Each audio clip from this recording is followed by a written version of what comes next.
I'm Michelle, and this is Mark, and we are Medicine with the Metals. And this morning we have Chase Healey, I like how it's written here, so I'm going to read it.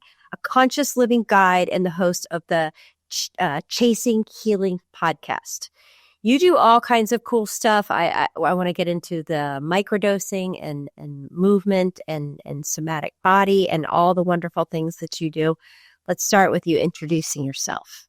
Sure. My name's Chase Healey. Yeah, like you said, I have my own podcast. That's probably my biggest passion at the moment, just because I feel like it can reach a lot of people. And the goal behind it is to educate people about the medicine space, but also just living more consciously and inviting different healers on to talk about their modality and also their story about like how they came into whatever they're working on. Because we all, have found our own version of what supports us. And yeah, I originally grew up in Ohio. Spent half my time in Costa Rica, half my time in Colorado, and just surfing and skiing and trying to be present, enjoying life.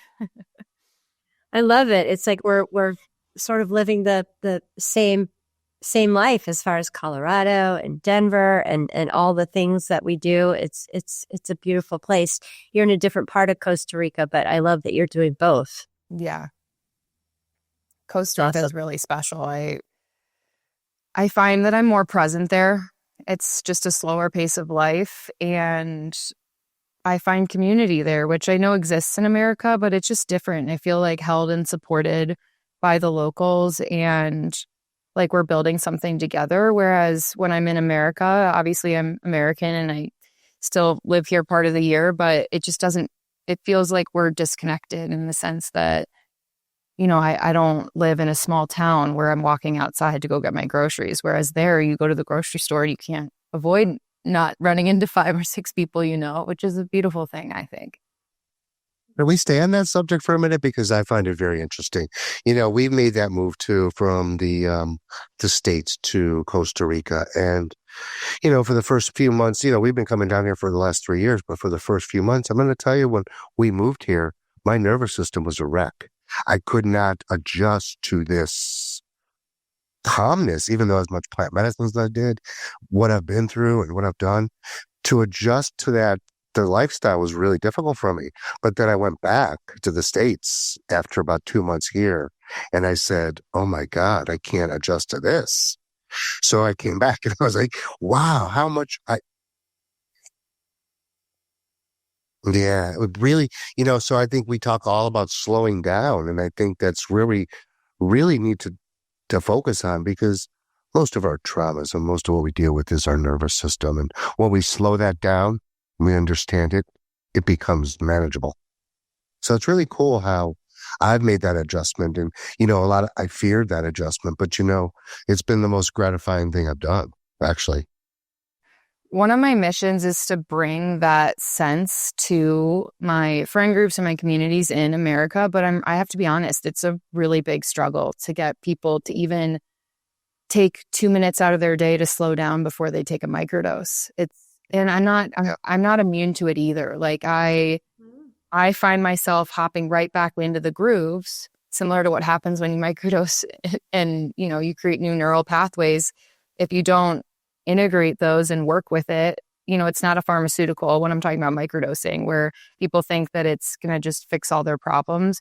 It's interesting that this is like a metaphor, the lifestyle of Costa Rica, where we're slow and we're having to confront whether it's the internet goes down or the water wasn't delivered that day or whatever it is, like those survival skills that are primal that we take for granted with just the commercialization and the availability of resources in America. I find that actually that convenience isn't necessarily serving me. Like if I had to choose one or the other, I would rather. It doesn't. And the loudness, it's so loud. What I'm saying is it just is really hard to, I go, even each time I go back and forth, I struggle with this, and it's gotten less and less as I've been going back and forth for 3 years, but it's not, I haven't figured it out yet. And I think that's because we need more people that are attuned to their nervous system and asking for their needs and making it okay to slow down. Like we live in such a hustle culture, and I came from that world. I have a background in startup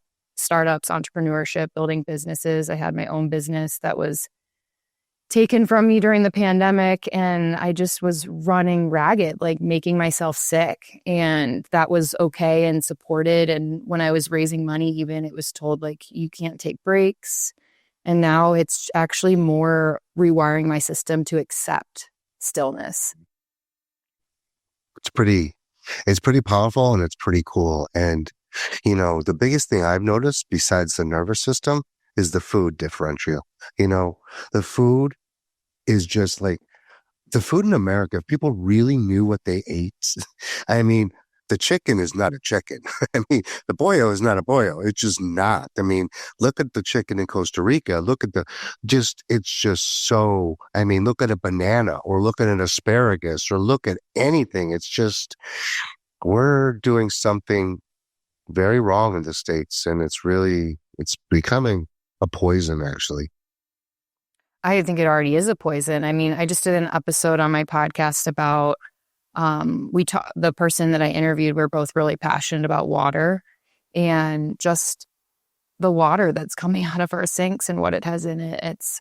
I don't want to scare people, but it is important to make people conscious of what their choices, their lifestyle choices are doing to their health. And it's sad and unfortunate that we have to fight so hard. But I think that, like, for me, at least, starting to engage with the medicine, whether it was in macrodoses or microdoses, is what helped me awaken to the lifestyle choices that I was making that were, grooved from learning from childhood and from society and whatever else. And obviously, as you guys know, and most people probably listening, if they've explored the medicine, is you begin unlearning. You begin challenging what you knew and what you were taught, and down to the source of the water that you're drinking. And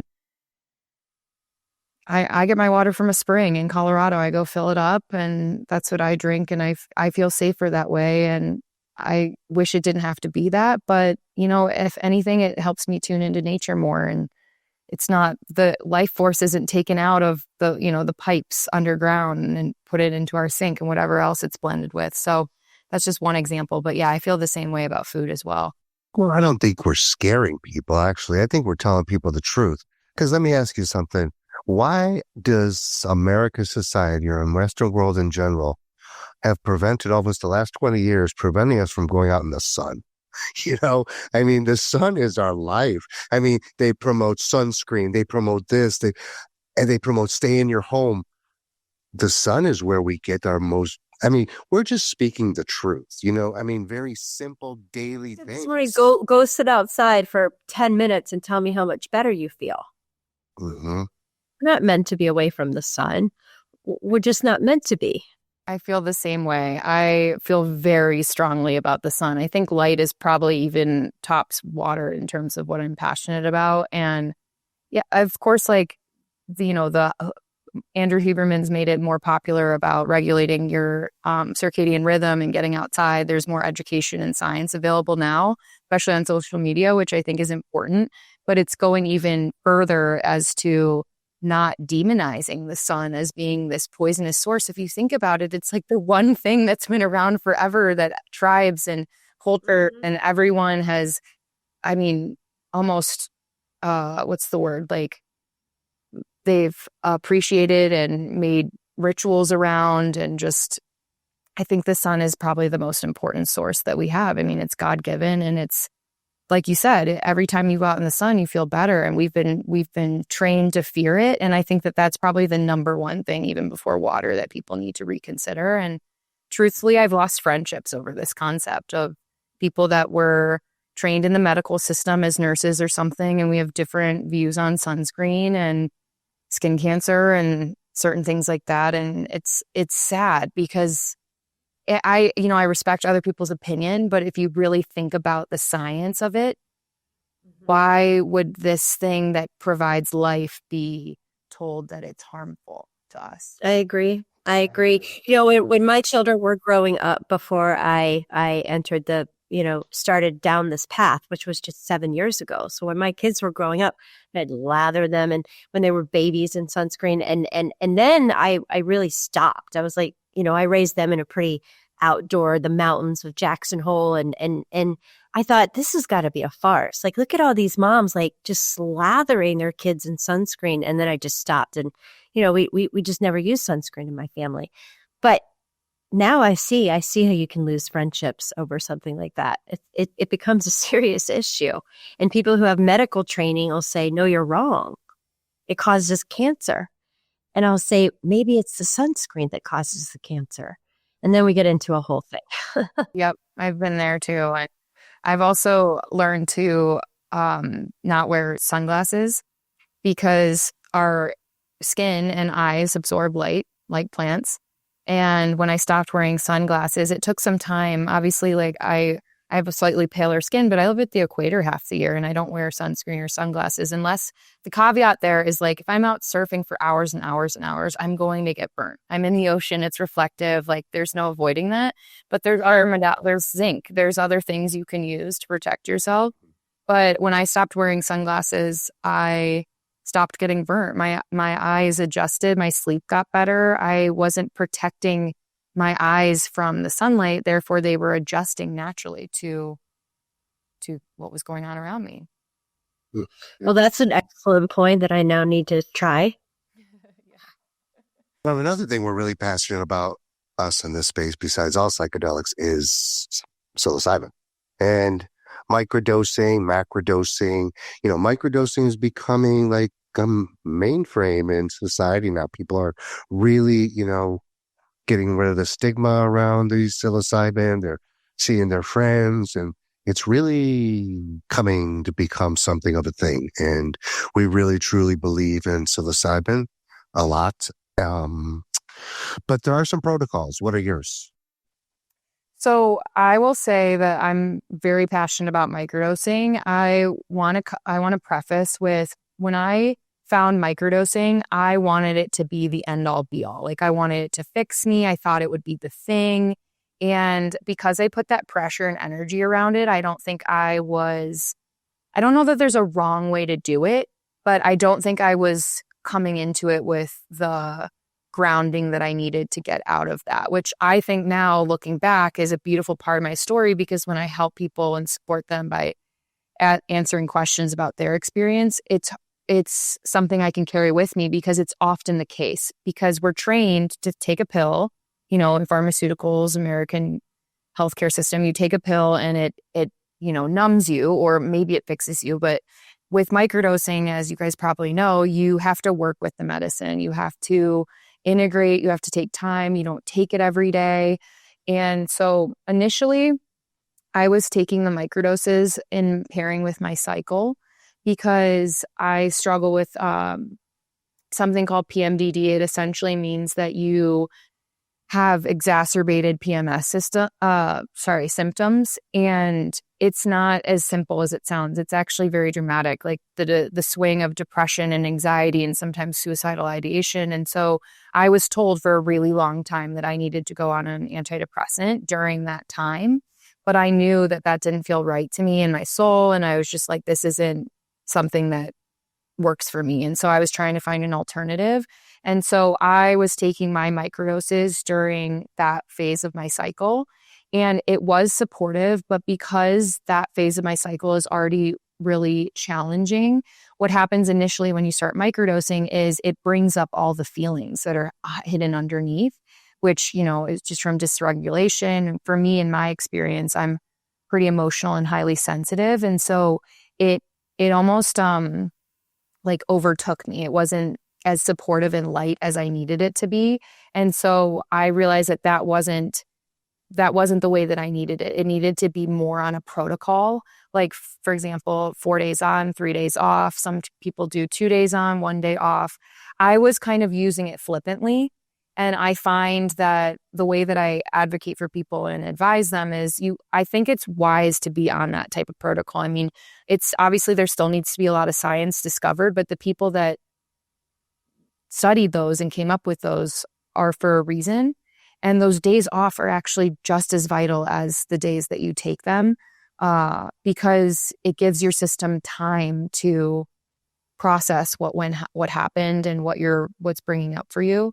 And so I guess that's a long way of saying that, like, I went into the medicine with an intention that I needed to be fixed in a certain way and it had to serve me in this way. And it didn't work because I was putting this like pressure system around it. So that's all to say that I really invite people that want to explore microdosing to know and go into it with an open mind. It's good to have intentions, but know that this is a process. It doesn't happen overnight. You will feel better by taking one. I've heard a lot of people come to me all the time. Thank you for supporting me in this way. This medicine has helped me so much with my anxiety. And I think it's just different for every person. And my biggest lesson is that you want to let it, you have to surrender to it. And that was what I needed to learn by this process. Well, I think in the beginning that protocol is super important, especially those first 90 days.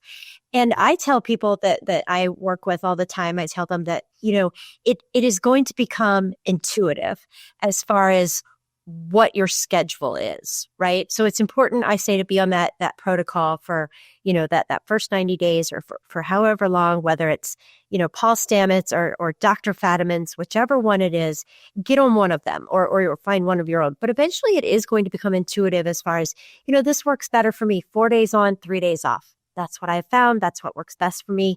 Well, that's what's supposed to happen. It's not supposed to be a one size fits all, and it's the same for every single person. Yeah, that's I totally the method. agree. Mm-hmm. That's the method. At the beginning of your conversation, I'm so sorry. No, go ahead. Go ahead. No, go ahead. I was just saying At the beginning of your conversation, you said this. You said that pharmaceuticals, because they don't. And I think this is what we really need to help people really understand.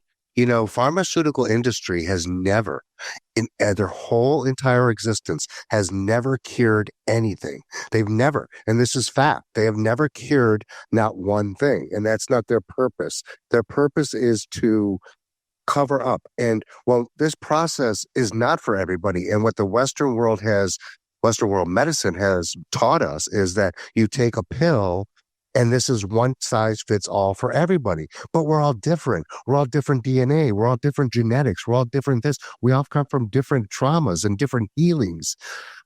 If you really want to truly fix your inners, you have to, I believe in psychedelics, but there are other ways to do this. But you have to go internal. It's all about going inside. You're not going to get any of this from out there. So, and that takes a hard thing for the Western world to do. But I can say this as a fact. Western world medicine does not cure anything. It just masks your symptoms. That's all it does. Well, I think it even masks like your soul, the energy that your spirit brings, and it's deeper than that. And I think most people don't want to explore that or do the work, or it scares them. And I think that the light at the end of the tunnel, that really is the light that exists when you go down this path, all there is, it's accessible to you the whole time, is that it's the journey and it's the exploring your inner self. And it's not always pleasant, but once you uncover the things that are underneath it all, you get them out of you and you feel lighter. And that's really my mantra with microdosing is light. We were just talking about the sun. You feel better when you go outside and you absorb some of those rays into your skin. That's how I think microdosing is. But I also just want to make sure people know it's just not light all the time. You have to do the work. And so when people come to me, I'm really clear that, because oftentimes if you don't give them any instruction, they'll take the medicine and they'll be like, this isn't helping me. I'm like, well, are you working with it? And that question even is confusing to people because we're so unconscious. We just take the pill or whatever the supplement it is, and you just don't think about it. It's just a part of your life. And so it's really actually more about rewiring and training people to be more conscious in their everyday life and present, even if it is for that one moment in the sunshine, taking that microdose, setting an intention, maybe saying a prayer, being grateful for something like that. That 1 minute alone carries into the rest of life. And that takes some training. Well, I think that's what psychedelics I'm just going to talk about myself, helped me to do. And that was to become more present, right? I really learned, and not that I still don't struggle with it because, healing is linear and I haven't achieved anything yet. I continue to do this work. So it's I haven't learned it all yet by any means, but what I continue to learn is that it is teaching me about staying present, and that we all know that, if I'm in the future, that I'm stressed out, and if I'm in the past, then I'm sad and depressed. And if I'm present, then I'm present. That's a really difficult and challenging lesson to learn. And I went through a lot of modalities in my life before I got to plant medicines to learn those lessons. And I didn't understand to the extent until I got to psychedelics. For me, it was ayahuasca first and then psilocybin shortly thereafter. I don't know. It's for me, that was the only thing that really, bam, got me present. I'm really bullish about psilocybin. I also started with ayahuasca, which I kind of describe to people that are new to plant medicine or unfamiliar as, in a way, it's a beautiful, beautiful medicine, but it is kind of like jumping off the deep end. It's the deep one, the deepest in my experience. I haven't experimented with all of them, but I'm passionate about psilocybin because even in macrodoses, it's rewarding and it's work and it's not easy, but I feel more held as opposed to, like, again, just being a really sensitive person. Ayahuasca like broke me open in a way I probably needed, but I also needed additional support that I didn't have. And I didn't have that knowledge and information around needing that support, which is also why I say like microdosing is a good place for most people to start, even though I found it after my macrodosing. But if people are curious, microdosing is truly taking such a small amount that you really don't feel it, but you do feel an encouragement to be more present. And one other thing I'd like to include for people looking to explore it is that I've seen people selling microdoses on the internet. It's starting to happen. I don't really know how they're allowed, but I'm very frustrated with some of the companies I'm seeing because they're saying that a microdose is 250 milligrams, which is not a microdose.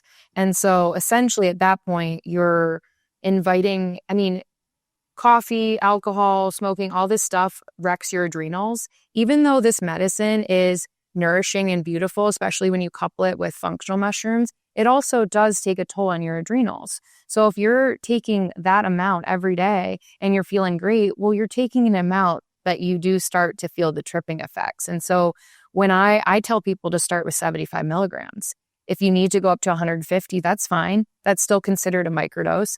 But if it still works at such a low dose, why do we need to pummel our system with more than it needs? Mm-hmm. I think there's a lot of science that has to go into that yet, though, because I firmly believe what you're saying. I think there's different dose levels for different people, and, maybe the 100 and then 200 and then 300. But, I think a threshold of maybe 200 is probably enough for a microdose, I would say, being faced with so many people are so different. I think there needs to be different offerings for different people. Well, I think it depends also of what medications they're on. That has a huge influence on it as well. At our psilocybin company, we have a mini microdose, which is 0.10, and then we have our microdose, which is 0.20. Now, for me and all my plant medicine experience, which doesn't mean anything. It doesn't mean anything. That 0.10 is just enough for me, whereas Mark will take a 0.20 and that works for him. It's so individualized. And I think that what I tell people too is I would rather them, start small, always start small, because you don't want to take too much and then scare yourself and then not do it again, because it defeats the whole purpose. Yeah, I will say that I think my lens is also coming from being a female. Not saying that all females need to take a smaller dose, and perhaps the energy that you're feeling behind that too is just a frustration with the lack of study in women's health in general and having to fight to learn that on my own.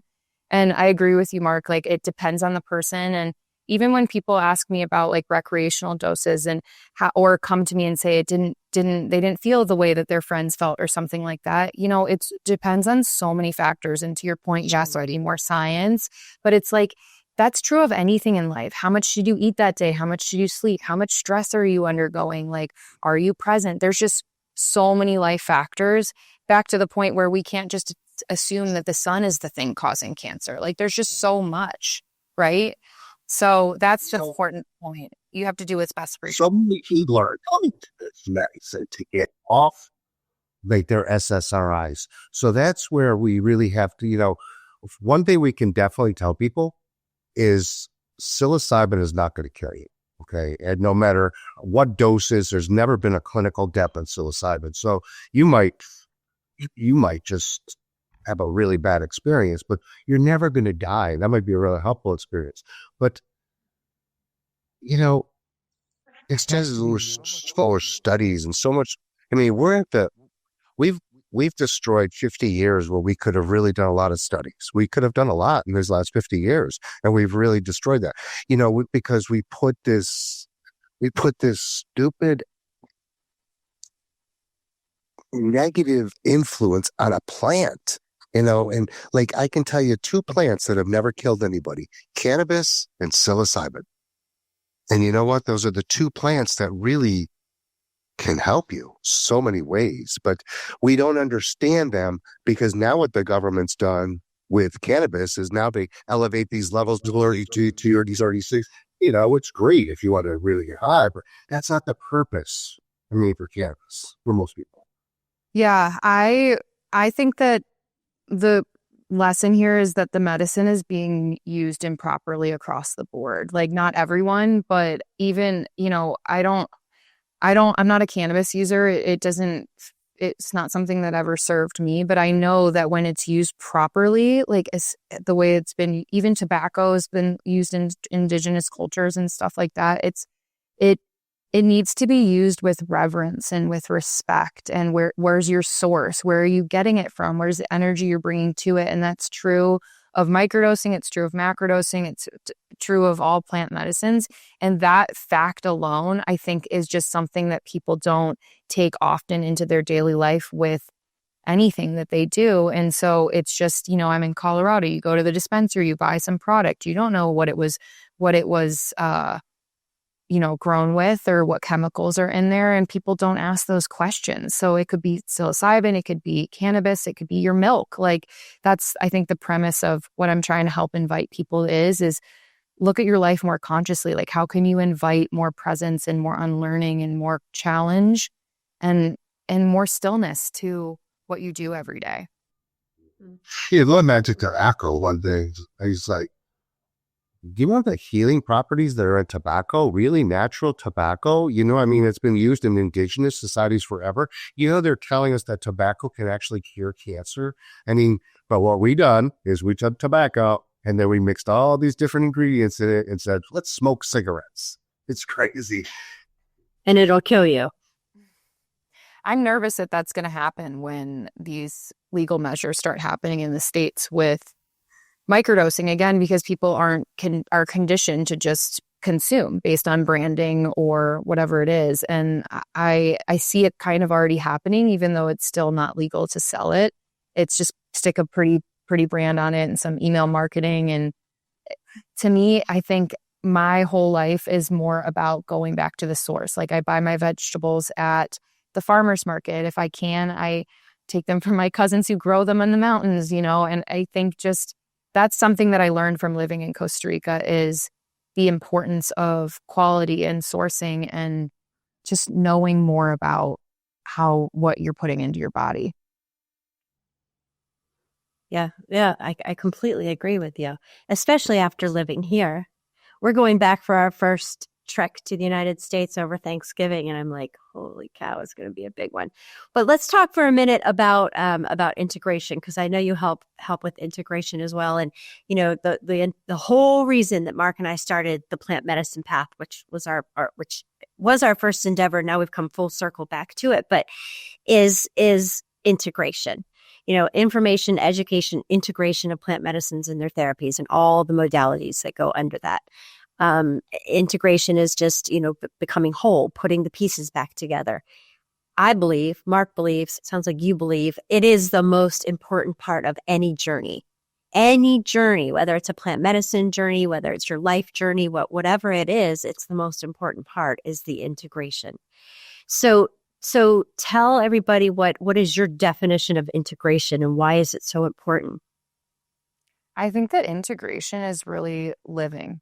It's putting what you learned into action and holding yourself more softly, to be honest. That's what I feel. Like you said, integration's hugely important to me. I haven't sat in a macrodose for over a year. And when I first started exploring with the medicine, I sat in 4 plant medicine ceremonies that year. My podcast is called The Chasing Healing. It's an oxymoron because we know we can't chase really anything. And if, the more you chase something, the more you force it out and away and don't receive those things. But I was really chasing the medicine and I wasn't taking the proper amount of time to integrate. And I don't think there's one recipe for everyone, but I found sometimes in plant medicine circles that I wasn't alone in that. Like people were sitting in them consistently trying to achieve something. And I think that for me, one of the biggest lessons in my exploration has been there's nothing to achieve. Like you're worthy by just being. You don't have to earn the love. You don't have to earn the right to be supported by the amount of money you make or whatever else we use to justify our existence. It's more about being. So I think if I had to pick like one word for integration, it would be being. And in that, coupling it with being more present, like we've been talking about. Oh, yeah. Mm-hmm. And holding yourself more with more grace, which is, I mean, that at the end of the day is the biggest accomplishment after 7 years of doing plant medicines so far. And the work, because for me, it's, in the past year, I've done 1 ceremony. It was a big one because we were in the Amazon, but it in the year before that, it was 2. So it just depends. There's microdosing in between, and microdosing deserves integration as well. It doesn't have to be a macrodose.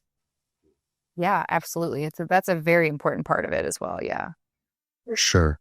We talked about this morning, me and Michelle. It was kind of funny. We just came back from a really big experience in the Amazon. And when you really, I like to tear up here, but when you really integrate, when you can look back, and you could say that person 3 weeks ago, that ain't me, man. I mean, you just see how the shedding happens. And when that shedding really, really happens, you're doing the work. But, this is a huge, psychedelics is a really, as we see it, we've been in the space for such a while now. It is a really women-dominated space, and I really love that. I'm probably one of the few that say that because I think women hold us up. So what challenges have you faced in the space? What's so interesting is in my experience with the medicine, it's mostly been with men. So I don't know if I have a lot of guy friends. They tend to gravitate towards men. I was bullied very badly. I went to an all-girls school, so that might just be my wiring. But I am trying to invite more women in the space and just in general. And honestly, the people that I support the most with microdosing are women.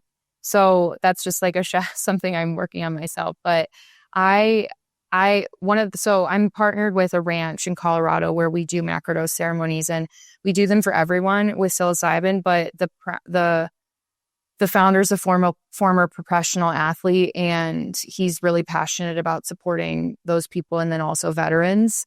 And so that has like a big male dominance to it. And so maybe that has something to do with why I've been experimenting more in the space with men. In Costa Rica, the people that I know are women that are medicine women.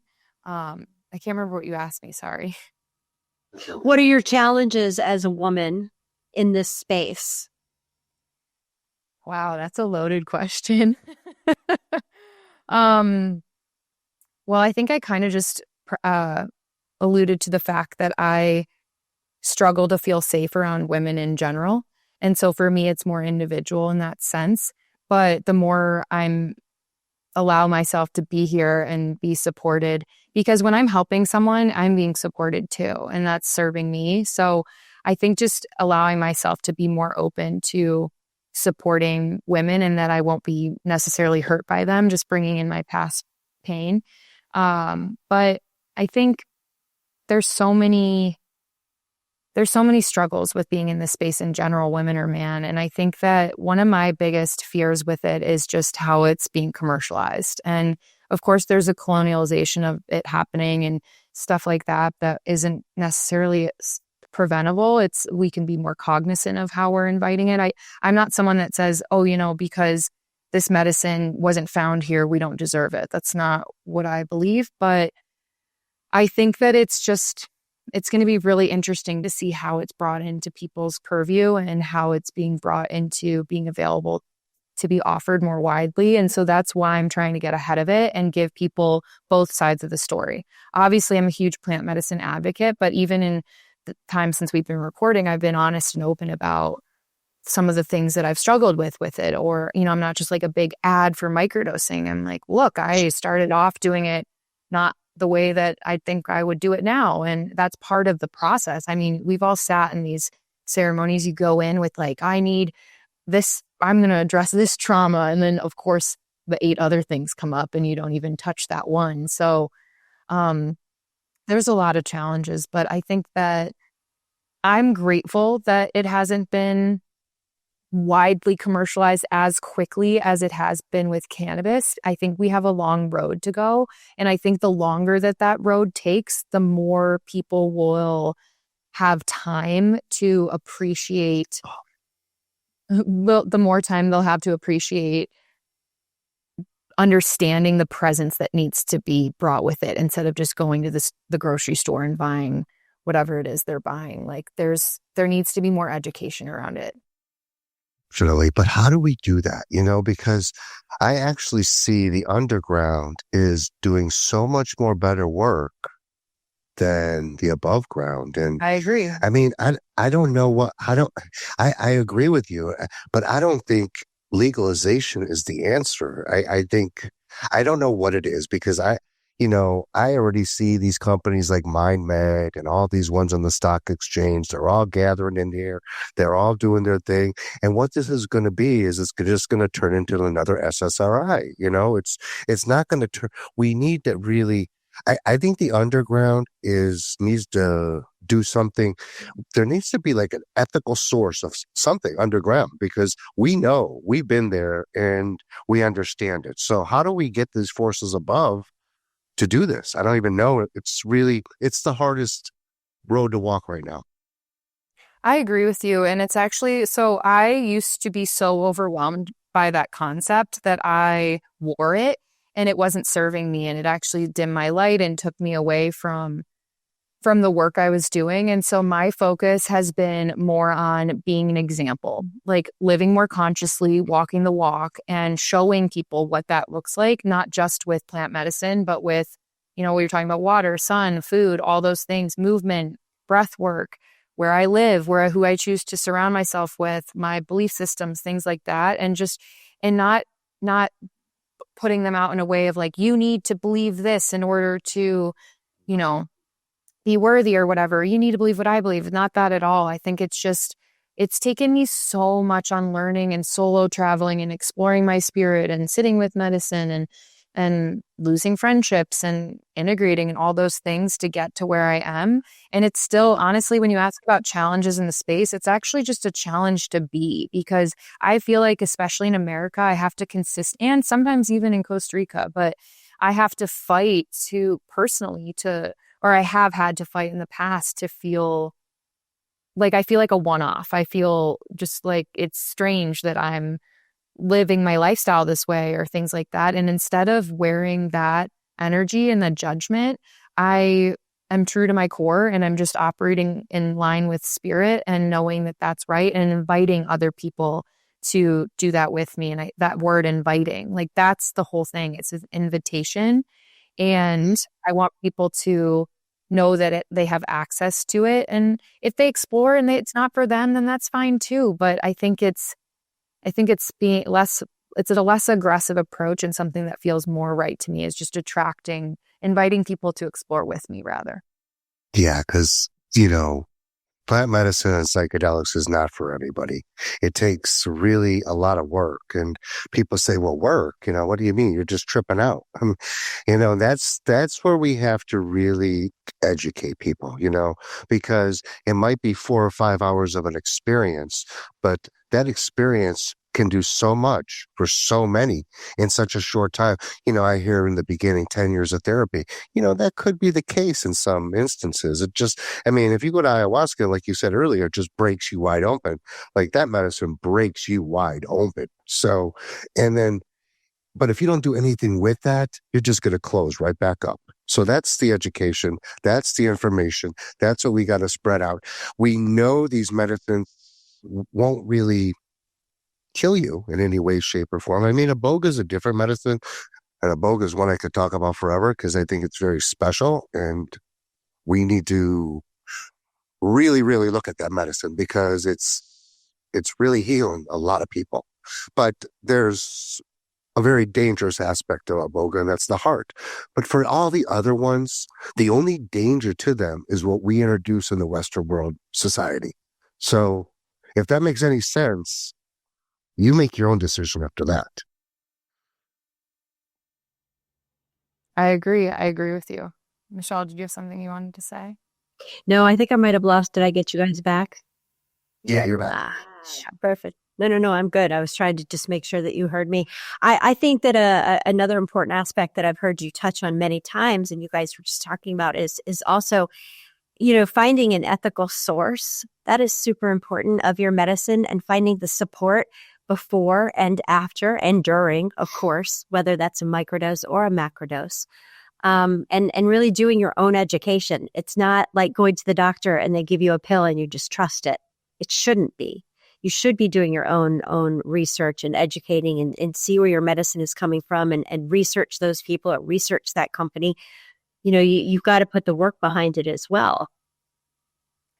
I think that's true of everything.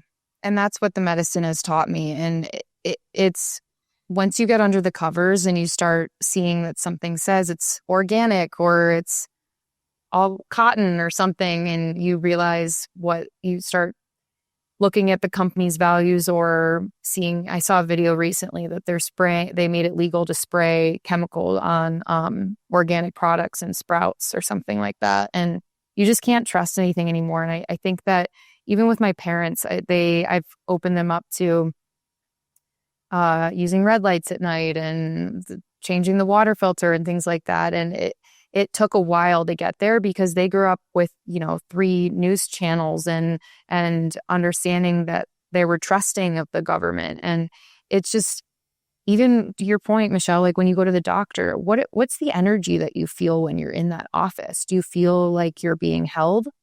And I don't even know that most people know what that feels like in that setting because it's hard to come by. And it's not impossible. I've met doctors that I feel really held by, but most of the times it's because they have some holistic education in their background, or they grew up in a different culture, or they have a certain spiritual belief system that they abide by. But generally, they are not present with you. Right. So if your practitioner, your facilitator, if you will, is not present with you, that's a pretty good indicator. Yeah, agreed. And I take that into my life everywhere. Like even I'm really sensitive to energies, but that wasn't something that I was aware of until I started exploring with the medicines. And it definitely opened me up and broke me open in the beginning. But once I realized that that was available to me, it became a superpower. It's like, why would I spend time around someone or something or in an environment that doesn't support me? So these are just lessons I've learned from experimenting with the medicine. Yeah. Here shortly, but we talked about psychedelics, we talked about mushrooms, but you know what? Let's talk about the functional mushrooms because I love them, but I think we're taught wrong there, and we're also fed a whole bunch of junk from China. Like a great dose for me, tell me if I'm wrong, is 1,000 milligrams of lion's mane a day. That works for me just fine. 500 milligrams of cordyceps. But it has to come again from a great source, because if it's not, you're just getting, what do you even know what you're getting? Yeah, the microdoses I make for myself have cleanly sourced combination of functional mushrooms in them and some other herbs too. I've experimented with different things that work for me. And in an ideal world, I would love to be able to make other people custom blends. But right now I've just found something that supports me. And I've had friends that I've shared medicine with say, wow, I feel nourished and better. And I honestly attribute that, of course, to the psilocybin, but I even think it has more to do with the fact that these functional mushrooms are supporting them neurologically. And those functional mushrooms, when you start working with the functional mushrooms, how can I say this? It allows the microdose to come in differently, and it allows you to be, as you say, supported by that microdose in a very different way. Yeah, agreed. I think something else I want to bring up that for those that don't feel ready to experiment with microdosing is I don't know if you've had other people on here talk about breath work, but I started experimenting with that myself and I got certified, and it depending on what kind of breath work you're doing, it can be really powerful. And there's certain types of breath work that it releases DMT in your body and your brain, and that essentially gives you kind of somewhat tripping effects. And I've got alcoholism in my family, and I support some. I just have my dad's in AA, and he's 30 years sober. And it's interesting. On my podcast, I had him interview me first because he's been really supportive of my journey. But it's interesting because based on the beliefs that they have in the program, is he's not exploring with that yet. So that's something that people, if they're not ready, like breathwork is a good place to start, and functional mushrooms, because functional mushrooms aren't going to provide tripping effects. So I just want to be inviting to all the people, depending on where you're at. And also, I think it's really interesting as an aside that it's my belief that in my lifetime, that once we have more science and more support, not that there's not enough science now, but once there's more, I think that people in the AA community will feel more supported by potentially microdosing. Whereas right now it's like a hot button. You don't want to go there. I don't want to ever influence anyone negatively, but it's pretty wild. If you knew my dad more closely, even the people, how he supported me, it's really awakened people in our community. People in and out of AA, because while he's not sitting in a macrodose with me yet, or maybe ever, it's interesting. I've been challenging him about how, there's a lot of coffee and cigarettes, and not to impose judgment on the AA meetings. I think they're a beautiful space if that's what's for you. But why is it okay that someone that he supports is taking Adderall, and there's a medicine that can help you rewire your brain so that you don't have to take it forever? That's the thing. It's there to support you in the time that you need it. And so I'm just really interested in the lifelong exploration of what could happen in the AA world, and also in the prison system too. Yeah. That's a whole nother podcast, the whole AA, because we could teach people, I don't like you say, I don't like to teach anybody anything. I just like them to see. So that's a whole different podcast. Well, listen, I came into plant medicines with 22 years of AA, solid years. And I raised my children in alcoholics. I'm probably friends with your dad. And I don't go to AA anymore, but I also don't drink still. And it's been, close to 3 decades. And I still don't drink either. But, I just found that once I healed at a cellular level, then, the alcoholism was not there anymore. And, that's very faux pas to say as well, because once an alcoholic, always an alcoholic. And I mean, that like Mark said, that is a whole other podcast. But I will tell you that stigma is there, and it's very strong in AA rooms. And in Jackson Hole, where I got sober, it was, they thought I was nuts. They thought I was nuts when I started doing what I was doing. And then I moved to Florida, and then I started, the plant medicine path and Mama Dose and this podcast. And 7 years later, there's probably 6 or 7 of those folks who are microdosing and macrodosing. But it's taken a long time. It's taken a really long time. And I'll say this last, because like I said, we could talk about this forever, but the program of Alcoholics Anonymous was founded by Bill Wilson from a spiritual experience of psychedelics. And when he was in the hospital, and I've had 2 other women on this podcast to talk about this very subject because I'm deeply vested in it. And I've got someone coming on in a couple of weeks to talk about it. But that is how Alcoholics was initially formed. And his doctor was actually a student of Carl Jung, and that is where the idea came from initially. So the idea of a spiritual awakening and Alcoholics Anonymous is nothing new. People just don't know the truth. Yeah, trust me, I'm pretty passionate about that. Just having been, I joke that I was raised by the 12 steps, but it's true.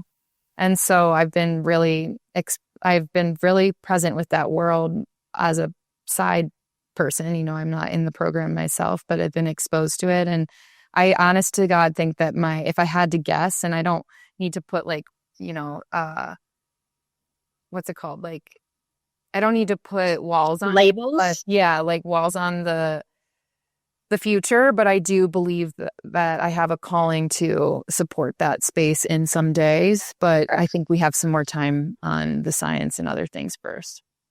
I think so too, but it's turning, and there is a whole society, if you will, a whole community within the psychedelic community that is 12 steps and psychedelics and 12 steps. So there is a very large and growing group of people who are on board with this as well, and understand and see it from a different way. And not that one way is right, one way is wrong, but you know, just getting that different perspective can change you a lot. I mean, I'm sober. I haven't drank. I've been alcohol free for 2.5 years, and I've sat with people in ceremonies that have been alcoholics their whole life, and then they stop drinking and they don't need it afterwards. And I've used those personal facts to share that with people in my dad's community and with him himself. And it's turning heads because I can't explain it. But you know, especially like you said, Mark, with Iboga has been studied that way too. It went out. I'm so sorry. Okay. This thing went completely out. Okay. It's being studied in other ways too. But yeah, I'm excited to see what happens in that space in the future. Yeah, I think that it's going to change. I really do believe that. Just from my own personal experience and what I went, you know, when I found plant medicines, I did have 22 years sober, and but I was looking for something more. My mother committed suicide, and I thought there has to be more than this. Like, this isn't as deep as it goes. I feel like I'd hit a wall. And that is when I found ayahuasca, and, you know, everything changed after that. But it was, I remember in my first weekend, I heard the doctor there say, he said, you know, total recovery is possible. And I was like, hang on one sec.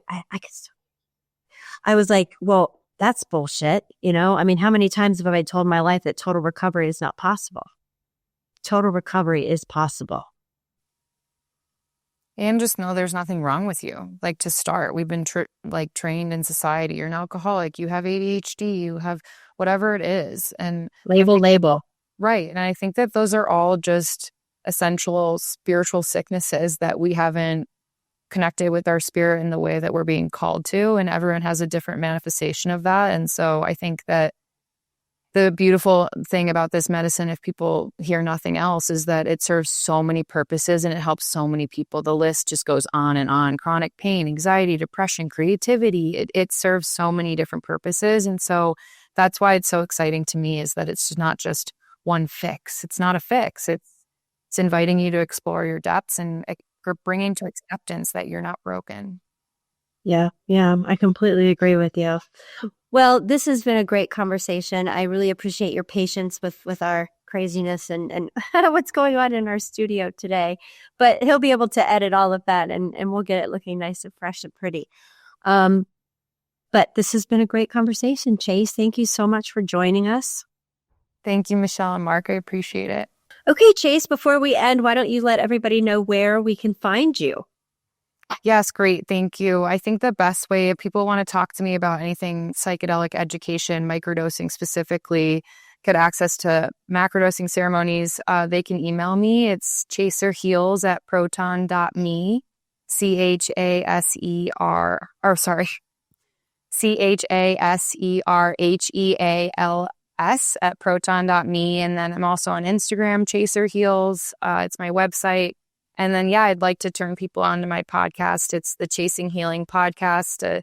I'm really just getting going, but I've got an episode on there that's a shorty, and it talks about microdosing. My dad actually interviews me, and my first episode is my story as well. And then I interview other people in the space, and then also just that have different modalities that have supported them to live more consciously. So I'll be doing more there. Well, good for you. I mean, I can tell that you're pretty young. You're a lot younger than we are, and I love to see all of us getting out there and doing this and making a push for all of our generations. And I think it's so important. And I just appreciate the work that you're doing. Likewise, thank you, and thank you. See you in Costa Rica someday. I would love that. Yeah, we'll talk after this. Okay. Thank you, Michelle. Thank you so much. Yeah, thank you very much.